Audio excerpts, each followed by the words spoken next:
Good morning, Bill from Vietnam. Good morning, Vietnam, Hello. and good evening, Toronto. I love your glasses, huh? Thank you very much. How's your day so far?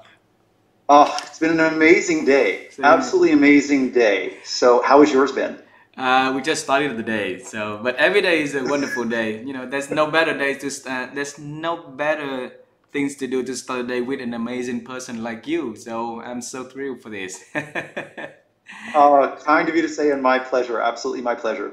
Dude, congratulations on the book. I know the launching is in the next couple of days, so I'm so excited to be part of the pre-launching event. So and normally we record a conversation like this and we share it in 3 to 4 days, 3 to 4 weeks. But then with with this talk, I'm gonna release it before the launchings to make it and to try to promote the book with you. All right. Very kind of you. Thank you so much. I appreciate that. Thank you very much. And I have a lot of friends from Toronto too. So next year I'm visiting my daughter in Seattle, and then my wife and I will fly all the way to the east side and visit in Toronto. I hope that by then I can be able to see you in person also, Bill.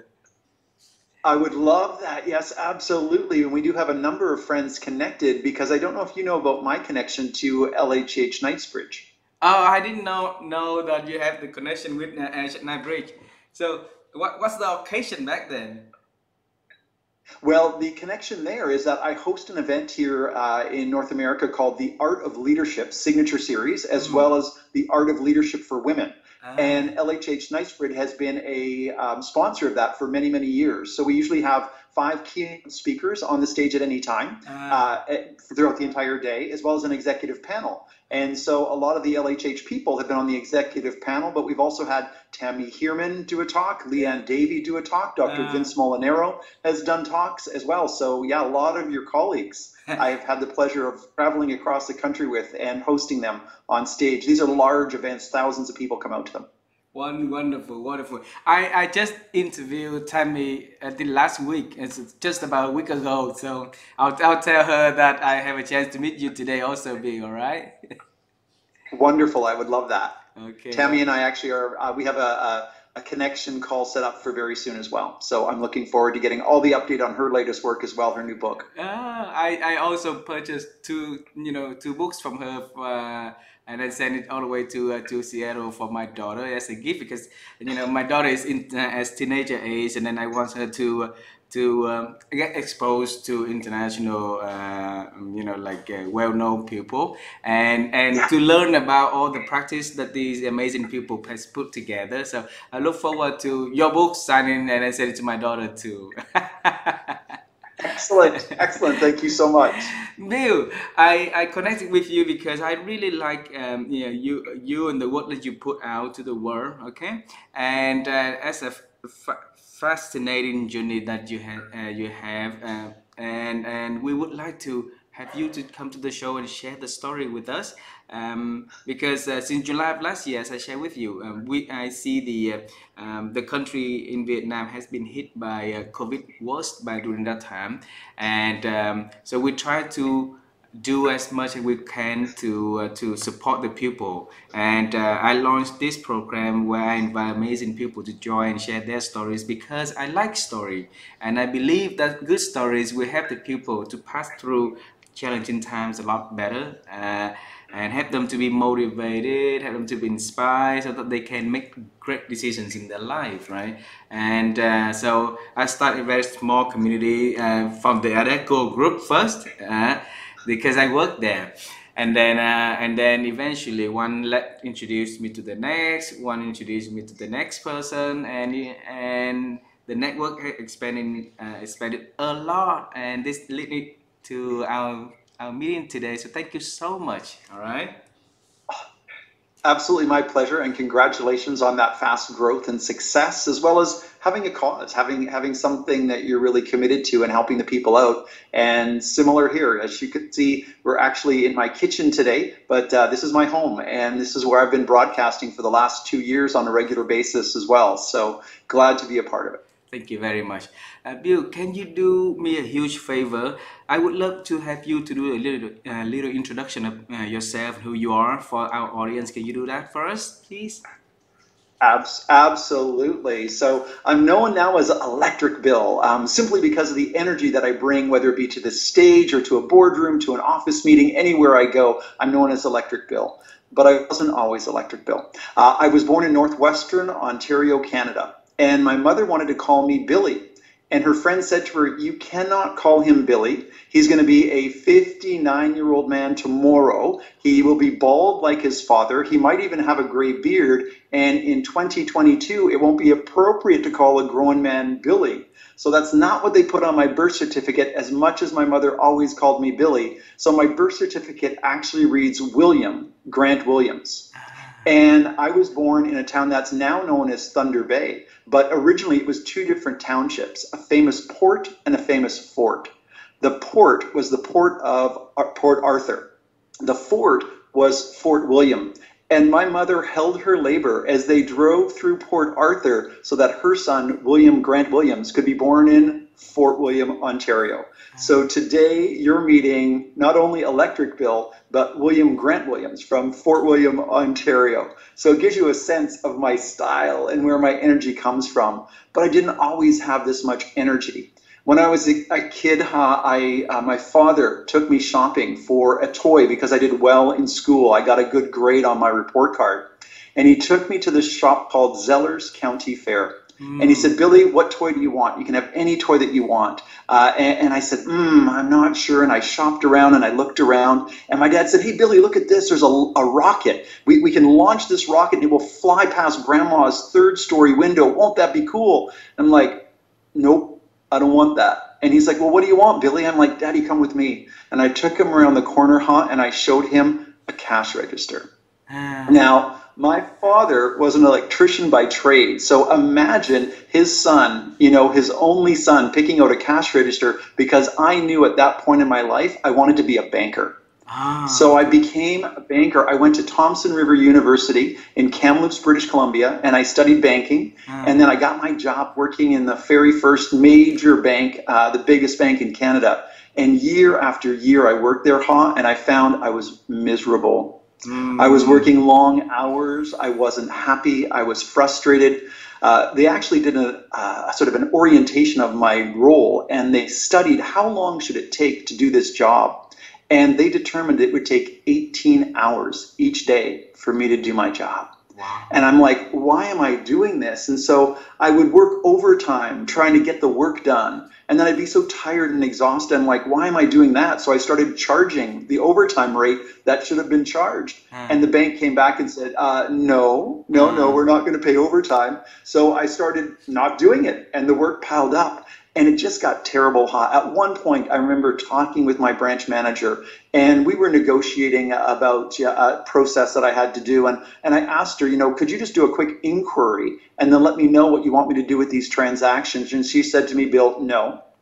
And I said, "Well, why not? Like, you've got a computer terminal right on your desk." And she said to me, "Because my time is worth more than your time." Imagine how that felt as an individual starting out in business. So my book is called Electric Life, 12 Micro Steps to Pay Attention, Be Brilliant, and Go Deep. And it's because I studied from that time on, what is it that makes a really great leader? What is it that makes a bad manager? And so aside from studying at Thompson River University now, is what it's called in Kamloops, I also went to DePaul University in Chicago and got my certification in organization development. And so I'm just really thrilled to bring all this leadership experience plus that education to the table today. Wow. Thank you so much for sharing that story, Electric Bill. I'm going to call you Electric Bill. Is that okay with you?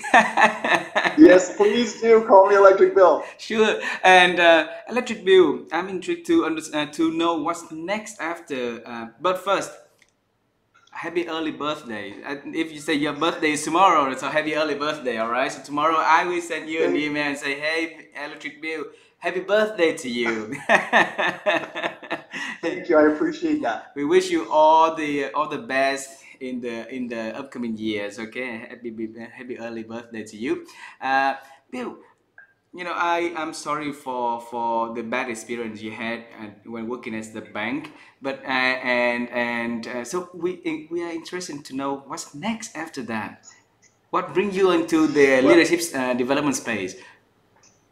Well, I mean, when I actually was working for the bank, it was back in the 80s. Mm, And in 1986, Vancouver, British Columbia, Canada invited the world to Expo 86, the mm, World Exposition, the World's Fair. mm, And what we knew in that time, was that the citizens of British Columbia and Canada did not have a lot of experience with diversity, equity, and inclusion. We were mm, really quite, sort of homogenized as, mm, Canadian people.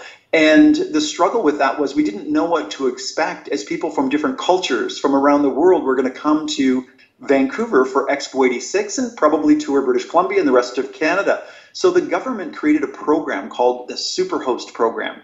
And Superhost. somebody in our local community said, "Hey, Bill, we think you'd be a really good facilitator of that program. We think you're the perfect person to deliver that training." And I was like, "Nah, I'm a banker. I don't want to deliver that training program. I'm a banker." And then I went home and I thought about it and I'm like, what an honor to be invited to get certified to deliver that program. And so I did. And that's when talent development and leadership development sort of became into my life. Mm, Now, when I was working for the bank, somebody from the local travel tour company came over to the office and said, "Bill, you could probably sell ice in the Arctic. You're so good at sales. Why don't you start selling travel for us?" So mm, I began to sell travel for a company called Marlin Travel. And mm, with that opportunity, I was able to move to Vancouver. And as a mm, part of that, I became a presenter at Marlin Travel, teaching the travel agents and leaders how to use a computerized accounting system. But from mm, there, I started to get into more customer service training programs, customer experience programs, and then mm, that evolved into leadership and talent development. And that's my passion. That's what I mm, really get excited about. And mm, now, I'm grateful to that manager that I had at the bank mm, because what I know is I learned from the worst managers I ever worked with how I never want to treat my people, how I mm, never want my people to feel. mm, So I looked at that as an opportunity not to become bitter and jaded, but to mm, practice what I call positivity, not mm, POS, mm. PAUS, pause, PEUS. rewind. Yeah, like take a pause, rewind, and see Ah. what you can learn from that. I really believe in a growth mindset where no matter how bad a circumstance or situation is, we can learn from it. So, to Mm. that point, you talked about COVID. What have you learned during COVID? That's a lot of things that we also learn positivity from COVID also, right? Yes. Paul, Yeah, you know, I mean, I learned I used to do all my work in person, and now all of my work is done. So I had to learn how to, get a microphone and get the proper camera and get the right lighting and learn how to use different software so that I could still be dynamic and engaging, even though I'm only talking to the lens of my camera. You're not here, I can't shake your hand, but I can still be dynamic and engaging with you. So constantly learning. virtually shake my hands then. My hands right here. Hi there, There I we like to go. view. We got So, a handshake, like a high five or a fist high bump is even easier. There we go. five. I'm curious. Okay, so back then when you were in the bank, you were not happy. You spent a lot of hours at work, and your managers gave you a very bad management conversation. All right, and but then there's people also seeing the positivity side from you, the energy from you at works, and then they came to you and they promote, and they told you that you can start really good at selling, you can do the facilitation for the program. So how did you manage, one side that you're not happy at the work that you do, but still put in the energies and the heart as the work that you do, so the people can see and can recognize it though. Well, and that's the whole part of the book that's really about being brilliant. And so being Mm. brilliant is an opportunity to realize what takes your energy away on a daily basis? What are the things that you get tired by doing? But also being really aware of what are the things that actually give you energy? What fills you up? What makes you happy? And so by being really aware of those things and paying attention to them, I know what I love to do. So I love to meet new people. I love to be engaged in conversation. You're giving me energy right now. I love to learn. That gives energy as well. I also know that when I give energy away to people, when I engage with eye contact and a smile, I more often than not get eye contact and a smile back. So if I'm traveling with a group of my friends, they'll always say, oh Billy, you go check us into the hotel. And I'm like, me, check us in? Why do you want me to check in? Well, whenever you check us in, you always get the person's name. We always manage to get upgrades. We manage to get some kind of free coupon for dinner or a drink or something. Like, we get exceptional service whenever we go with you. And I'm like, you can get that same thing too. It's just a question of what's the energy that you give in order to get that same energy back. So for me, really listening to your question is about how do I maintain that energy? It's just about that self-awareness and focusing on the positive that comes from each of those experiences. But then there's a lot of things that happen in the day. How can you manage how can you govern that energy all the time and then maintain it positive though? For me, it really goes back to the growth mindset. And so this is something that I talk about in the work as well, in that, the work of Dr. Carol S. Dweck, and her book is called Mindset.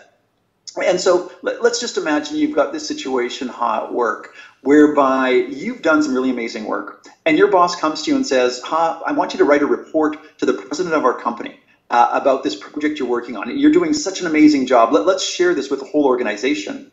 So you write your report, maybe you're 95% finished with your report, and you take it to your boss and you say, hey, I think I'm ready. We're almost set to send this off to the president. And they say to you, well, that's okay, that's great. Why don't you just send it off to a couple of other people on the team and get their thoughts, have them take a look over it. So you're like, I know who I'm going to send it to. I'll send it to my best friend at work, that person that's always got your back. And your boss says, that's a good idea, but why don't you send it off to one other person as well? Why don't you maybe send it to somebody that you don't get along with so well? A famous Canadian broadcaster, Amanda Lang, shared with me one time as we worked on stage. She said, Bill, whenever you go to a business meeting, always sit next to the person that irritates you the most. And I'm like, Amanda, why would I want to do that? And she said, well, Bill, they probably irritate you because they see things differently than you do. So why don't you just try that out? So even those people that I used to repel, negative people, I now find that I embrace them and I attract them. But let me finish off with this bit of a story. So you decide to send your report to your best friend at work, but you're also going to send it to the person at work that irritates you the most. Now, 20 minutes after you send that email with the report attached, you get an email back from the person at work that irritates you the most. And here's how the email reads. I got your report. I read your proposal. I found a few mistakes. I've got a couple of ideas to make it better. I'm going to stop by your desk tomorrow afternoon at 3 o'clock. And you go, you figures, like you were just looking through my report to find mistakes. You have a couple of ideas. You want to take credit for my idea. This is not going to go well. Maybe tomorrow at 3 o'clock, maybe I have a dentist appointment because I've got a sore tooth. I'm going to skip out the afternoon at the office. 5 minutes after that, you get another email. This time it's from your best friend at work. And here's how this email reads, I got your report. I read your presentation. I found a few mistakes. I've got a couple of ideas to make it better. I'm going to stop by your desk tomorrow afternoon at 3 o'clock.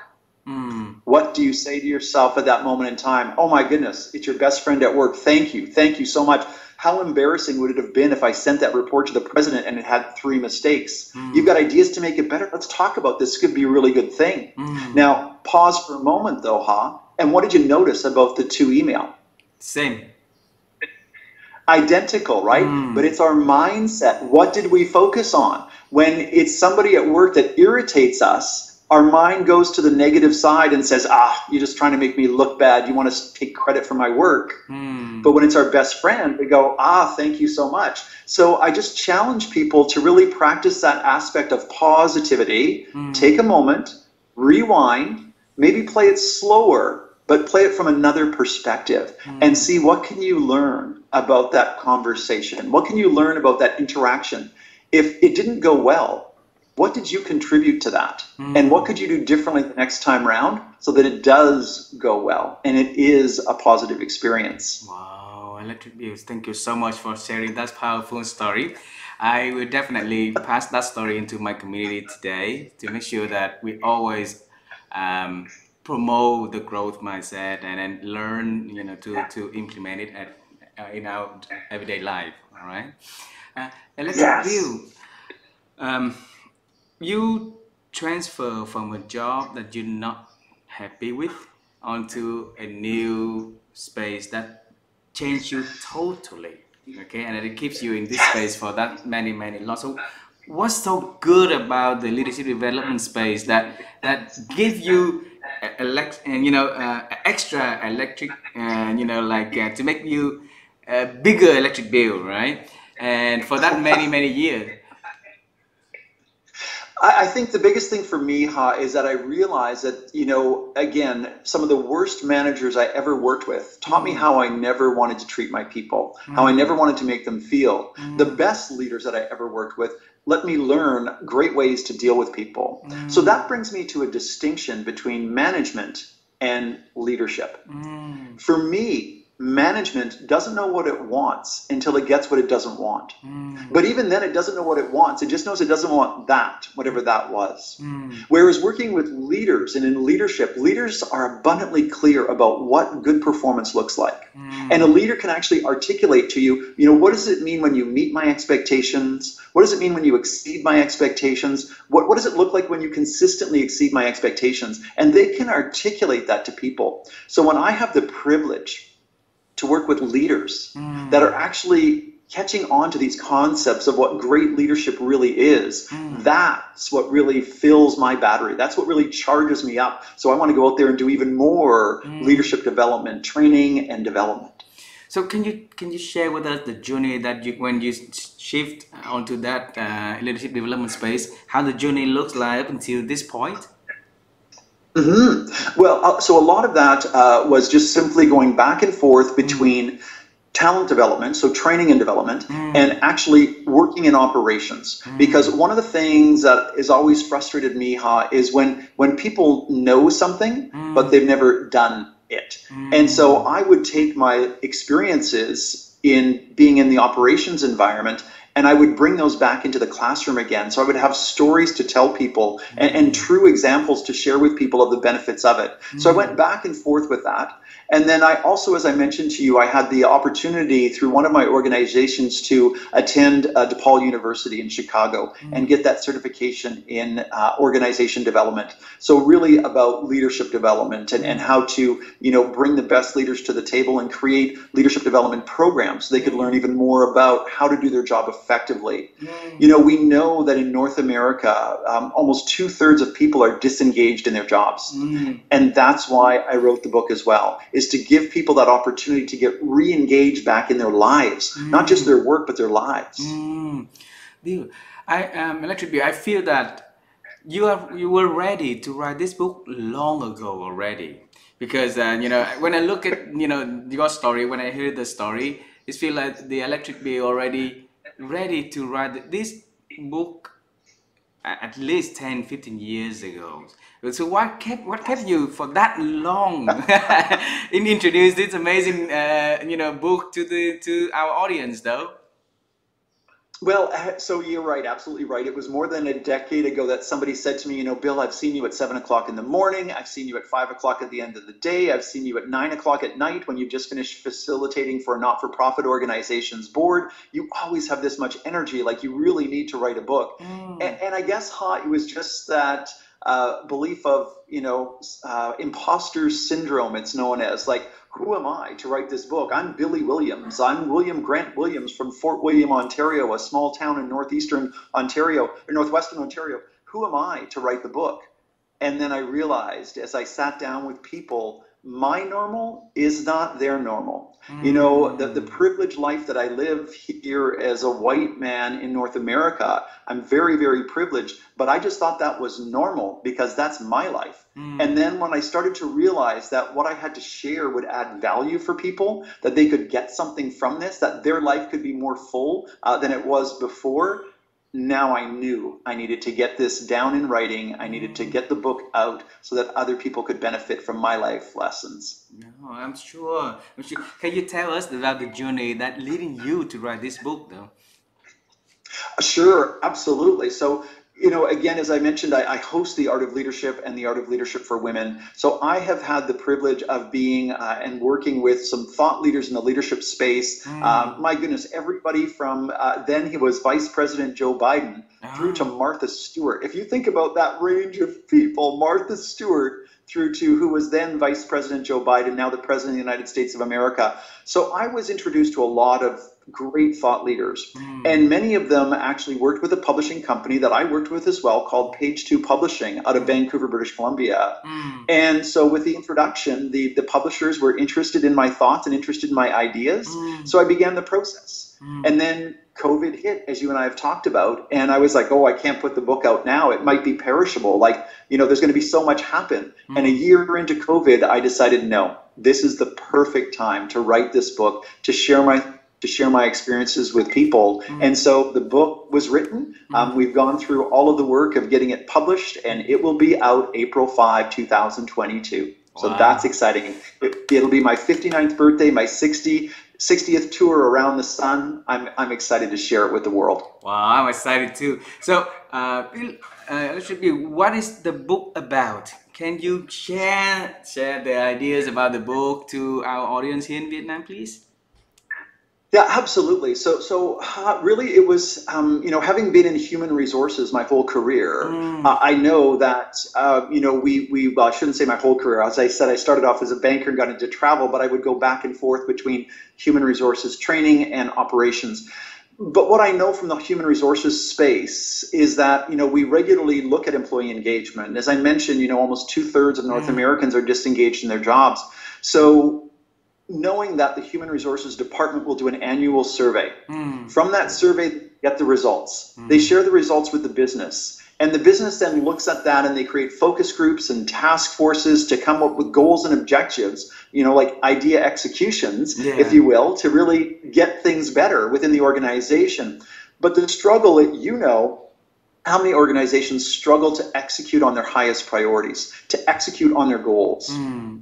So what I wanted the book to do was to give the individual contributor, so whether you're working in a cubicle or whether you're working in a warehouse, whether you're the president of the company or the custodian in the company, I don't care who you are, I wanted to give you the opportunity to get recharged back into your own life. When Mm. we look at the APA, you know, what we know is that no matter what, it doesn't matter how rich you are, how poor you are, what your title is, where you're from, we all only have 24 hours in a day. Yes. Correct? Yes.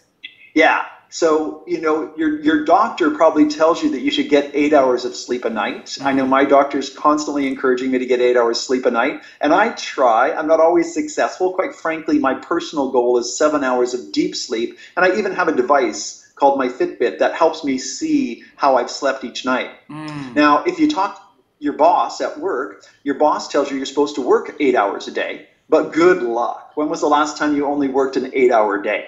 You know, even if you take a look at your commute time to work when you're going to an office or going to the warehouse and your commute time home, you're spending more than 8 hours in your work environment.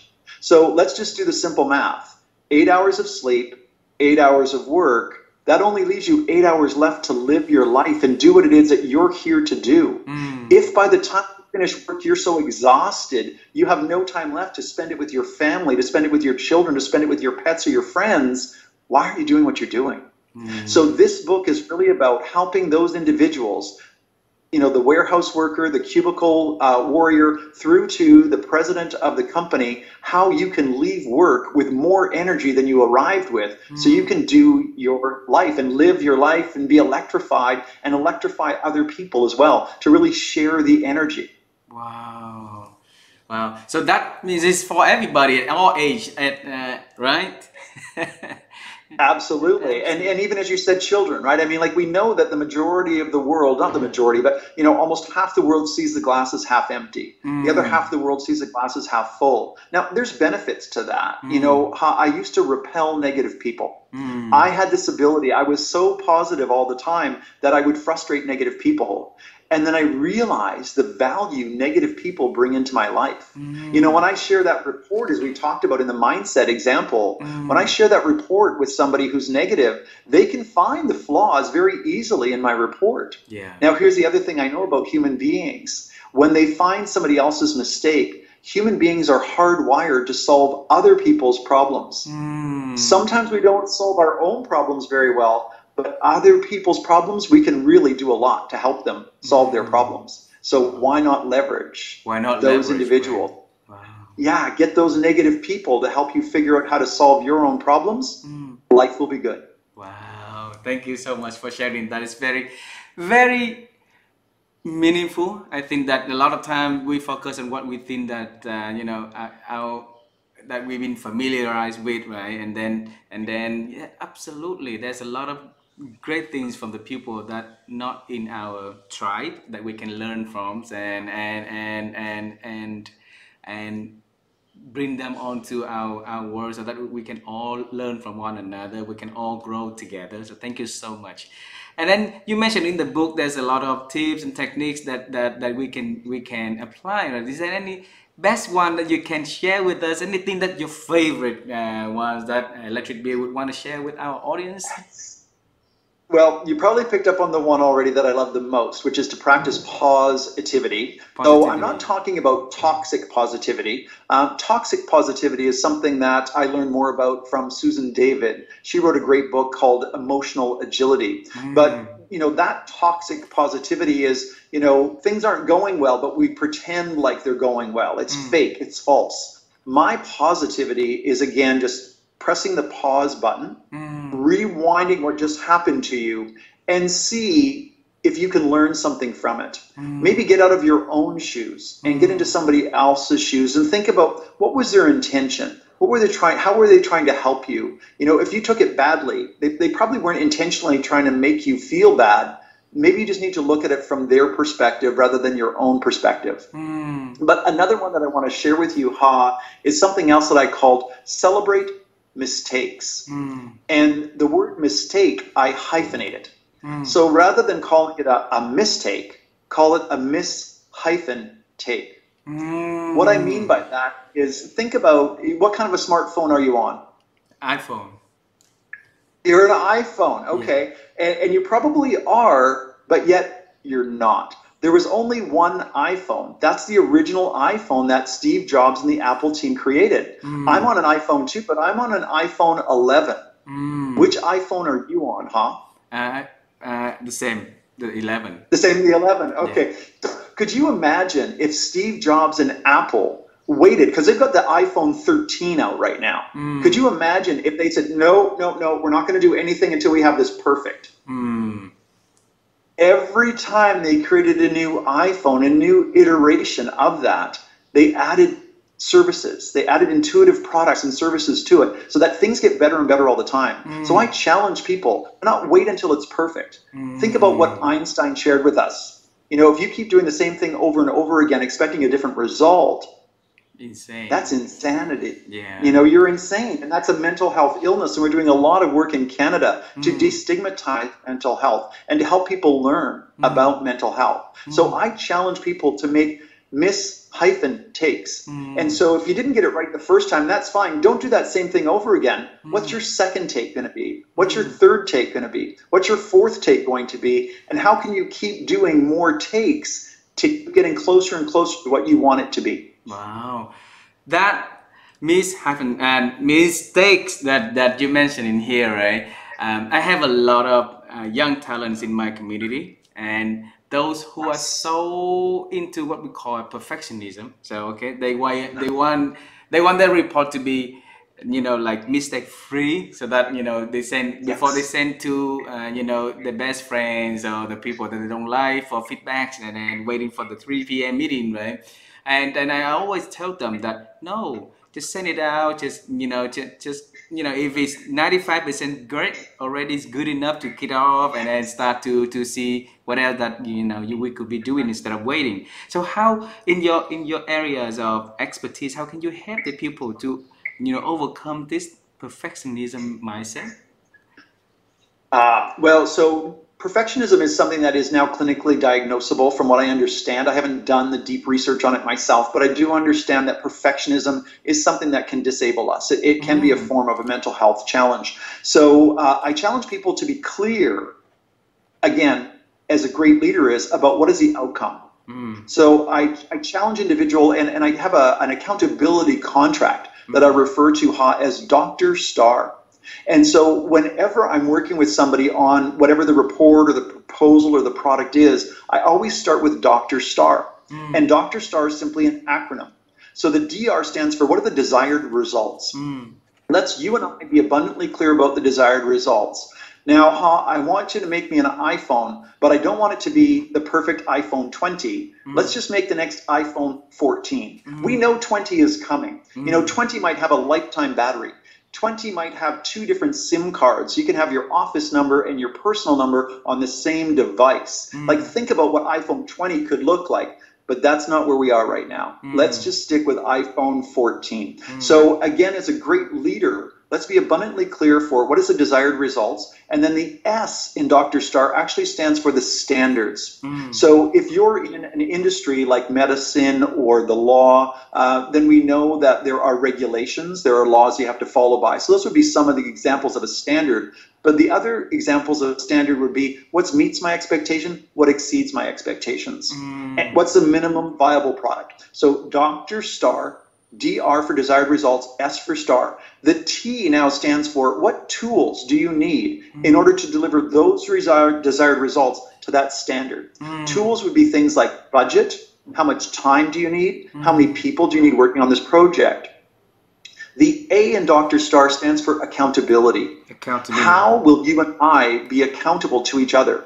And if you think about the life cycle of that project, we may need to have one-on-one meetings. We might do it via a report. Maybe you send me a text message. Maybe there's something online that I can actually check to see how you're doing in MS Teams as we're on our call today. I can use those tools to make these accountability happen. And then finally, the R stands for what's the reward for you to deliver those results to that standard, or what might be the damage to your reputation if you don't deliver on this. So whenever I'm working with people and I want them to get comfortable with the work that I'm asking them to do, it's just really being really clear upfront about that Dr. Star tool. And how can I enable them to be able to deliver the results that I'm looking for that we're both going to feel good about. Wonderful, wonderful. Thank you so much for sharing the Dr. Star method. I will definitely pass that to my community also. Electric Bill, I'm going to ask you to reflect because your birthday is coming tomorrow, right? And then you're on the day, birthday eve. Can we call it that way? Yes. And reflecting the past 50 years of your life, 50 amazing years, right? What contributes to your success? Oh, well, I would have to say gratitude. Being abundantly grateful for anything and everything that I have. Even the mistakes I made, I'm grateful for those takes because now I've got another take that I can make. I'm grateful for my parents. My mother, Alice Margaret Foster Williams, and my father, Colin Harold Williams, are up in the skies in heaven, but they fill my heart on the daily basis. And I'm so grateful for the lessons I learned from both of them. My mother, she taught me, Billy, she said, don't be selfish, that's rude. Selfish is rude, but always be self-full. So this was one of the lessons that I learned, and being self-full is really just about being self-aware and knowing from your self-awareness that you need to take care of yourself first. So when you fly to Seattle, you're going to sit down in your seat and the flight attendants are going to come on board and they're going to let you know how to fasten your seatbelt. That's the first lesson they're going to teach you. And then what's the next lesson that they're going to tell you? Should there be a sudden change in cabin pressure, what do you need to do, Wear my mask, right? Yes, you need to put your own oxygen mask on first. And that's what being self-full is really about. That's what my mother taught me before I even boarded a plane ever in my life, was that, Billy, sometimes you need to take care of yourself first so that you can take care of other people.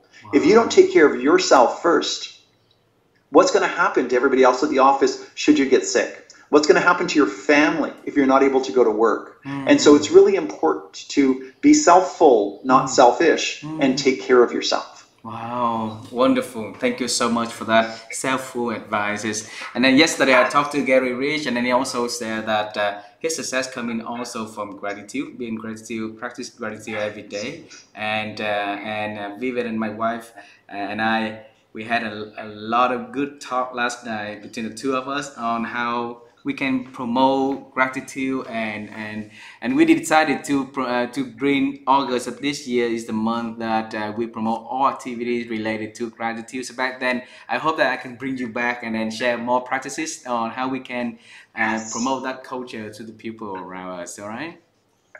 Yes. Well, and so the one thing that I would really challenge, it's a lesson that I learned from Ken Blanchard. And he's the author of situational, SL2 is what he calls his program. Many great books that he's written as well. But the one thing that I really heard from him is that good thoughts left unsaid mean squat. They mean nothing at all. You know, if you have gratitude and you don't tell somebody you're grateful for them, how would they ever know? Yeah. You know, so we really have to, and here's the other thing that's interesting though, I challenge great leaders to eliminate the word thank you from their vocabulary. So say what instead? I'm glad that you clued into that right away. You see, you can buy a greeting card that says thank you. And it might have glitter and sparkles and flowers and funny things all over it. It might even say thank you in 13 different languages. But thank you is a complete thought. I have seen managers walk around and thank their people for the really great job they did. Thank you for your hard work. I don't know who you are and I don't know what you do around here, but thank you. It's written down that I'm supposed to thank you today on the 4th of the month. I'm supposed to thank everybody. I challenge you to replace it with I appreciate. Is I a complete thought? Okay. No, it's not, right? What does I appreciate require? It requires some kind of specificity. Like, what specifically do you appreciate? I appreciate your attention to detail.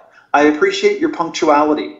I appreciate your customer focus. I appreciate the way that you treated that customer that was upset with our product and or service.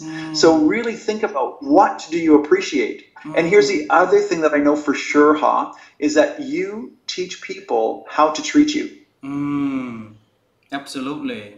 And the more you recognize them, the more you tell them about the gratitude you have for them, the more you're going to get of that behavior. So when you tell somebody, I really appreciate your customer focus, I love how you serve that customer, you got really specific with what they needed and the product we had to help them with that, the more you're going to get that demonstrated over and over and over again. Because the other thing that I learned from Ken Blanchard as well is catch people doing things right. Catch people doing things right, right? Yeah, catch them doing it the correct way. And when you catch them doing the correct way and you demonstrate the gratitude and you tell them what you appreciate, you're going to get more and more of that behavior. If they think that you're looking for them to make mistakes, you're creating what Dr. Amy Edmondson refers to as a psychologically unsafe space at work, where people have learned from a very early age, if you ever make a mistake, hide it. Don't let anyone see that mistake. But in a psychologically safe space, we can admit, I made a mistake. And the only question I want to know when you tell me you made a mistake is, what did you learn from it? What did you learn from it? Wow. Electric Bill. There's a few more questions I would like to ask you before we close our discussion. The first question is, now we know your past already. Now we know the exciting journey that you're about to promote for the Electric Life, right? The new book. And is there anything excites you in the future that you wanna share with us now? Any new project? Yes. Anything that you feel so excited? You wanna tell us about that? Yeah, absolutely. So for me right now, the book is finished. This is it. It comes out tomorrow. It comes out at midnight tonight. And so I'm very excited about that. Now what I want to do is I want to take the book and I wanted to bring it to life on stages all around the world. So I've had the privilege and the opportunity to travel the world and speak. Now I want to travel the world and speak about electric life. Again, I want people to be able to pay attention. I want them to be brilliant. I want them to go deep. That's what the book is all about. Electric Life, 12 micro steps to pay attention, be brilliant, and go deep. And I want to share this work all around the world. So my goals for this year are really to travel the world now that we're beginning to be able to travel again. It might be virtually, it may be in this arena, but I want to share electric life with the world so people can leave work with more energy than they came with, and that they can really enjoy what it is, the time with their family, the time with their children, the time with their friends, and just live an amazing and full life. Wonderful, wonderful. Stay safe, enjoy the travel, and enjoy bring your great works to the world, right? And then my last question for this is this coming from my daughters, all right? And yes, and they would want you to share with us how it felt speaking to Joe Biden. Oh, Ah, well, such such an honor, of course. And so when then Vice President Joe Biden greeted me, it was amazing from the very first moment. His handshake was so strong and powerful. But at that time, he had just written a book. His book was called Promise Me, Dad. And it was about his son's journey with brain cancer and Joe Biden, what he was going to do after that. And my father and my father and his son suffered from the same ailment. They both passed away from the exact same type of brain cancer. wow. So as grateful as I am for my father, as sad as I was to let him go from being in my physical presence on the regular basis, interviewing Vice President Joe Biden then and now President Biden was just an incredible opportunity. His presence was felt so easily. He was quite humble, but also extremely generous with everything that he shared about his lessons in leadership and what he learned from Barack Obama, the President of the United States, under his leadership. Phenomenal experience. Phenomenal. Yes. Wow. I supposed to say thank you to you, but then I take a lesson that you taught me earlier. So I would change the way to say thank you to say I appreciate your time spending with us. I appreciate all the story that you share, all the wisdom that you share to me and the audience today. And I appreciate also the amazing works that you brought out to the world, and then make if imagine if every single employee is going to work and going to work happy, have an electric life, right? We're gonna create a society, happy home, a happy community, happy country, and happy earth, and that is so beautiful of all the works that you've done. So we appreciate that electric bill. All right, My we. appreciation, absolutely. And I love the way that you articulated that, because when we are happy ourselves, we Mm, can then actually share that happiness with our family. yeah. And when our family is happy, we can share that with our neighborhood. And when our neighborhood is happy, we can share that with our community, with our province or our state, with our country, and with the world. There are sad things happening in our world right now. We Mm, can change that. We can abs- make the world a better place. I know that for sure. So I appreciate your time. I appreciate your invitation. I appreciate you introducing me to your country as well, Vietnam. So I look forward to maybe one day being on a stage and with you sharing electric life. Please, we would love to do that. And then, like again earlier, you said, yeah, Ken Blanca say that good intention, but if without action, anything. I forgot how he said it correctly. So let's work on Good, that. Yeah. What was the yes. quote? It's good thoughts left unsaid means Ah, squat. It means ah, nothing. So share your good thoughts with other people. Share sure. that positive experience you had with other people so that they can grow and feel that same energy from you as well. And when you get to Toronto, I absolutely want to be able to give you a real handshake, a real fist pump when we get back to Toronto here. Absolutely. I'm sure that your book will be translated to Vietnamese soon. And then Yes. your travel time coming to my country is coming, and we are looking forward to seeing you and do the handshake in person. All right. Absolutely. Uh, Thanks so much, Ha. Thank you so much. I appreciate it.